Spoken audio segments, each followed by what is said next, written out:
こんにちは。いつもご視聴いただきありがとうございます。普段は旅行やドライブ、そしてカクテル動画、また最近では FX の動画などをアップしておりますが、私ども夫婦の職業はカメラマン。たまにはそういう動画もということで、今回はシャッター速度でちらつき解消と題して、信号機や照明機器のちらつきを抑える撮り方についてお送りいたします。まずこちら、家の近所の信号機を撮ったものですが、ゆっくりとついたり消えたりしています。これは照明機器特有のフリッカー現象と呼ばれるものです。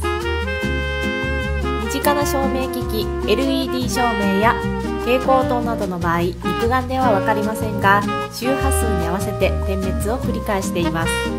ちなみに日本の周波数は東日本では 50Hz、西日本では 60Hz となっていまして、その2倍にあたる1秒間に100回または120回点滅しています。ですので、ちらつきを抑えるためにはシャッター速度をその点滅回数に合わせて撮影すれば、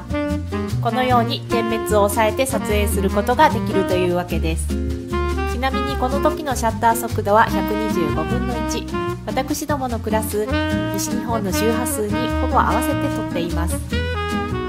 東日本で撮影する場合は100分の1で撮ると、このように点滅を抑えて撮ることができます。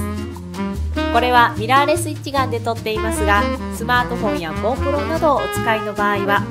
マニュアルカメラなどのアプリを使ったり、 GoPro の場合はシャッター速度をオートからマニュアル調節に切り替えることで可能です。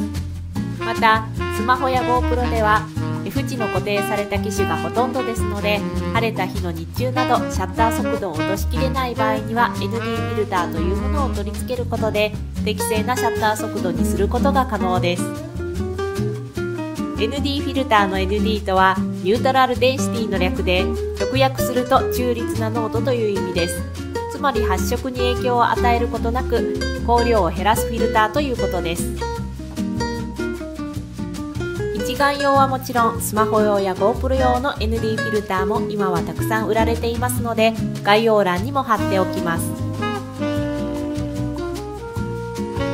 一つ注意点なのですが、照明機器によっては点滅速度をさらに遅くすることで明るさを調節するものもありまして、その場合は100分の1や120分の1のシャッター速度で撮影しても点滅してしまう場合もございます。そういったケースではさらにシャッター速度を調節して、ちらつきのない気持ちの良い動画撮影をお楽しみいただければ幸いです。ご視聴ありがとうございました。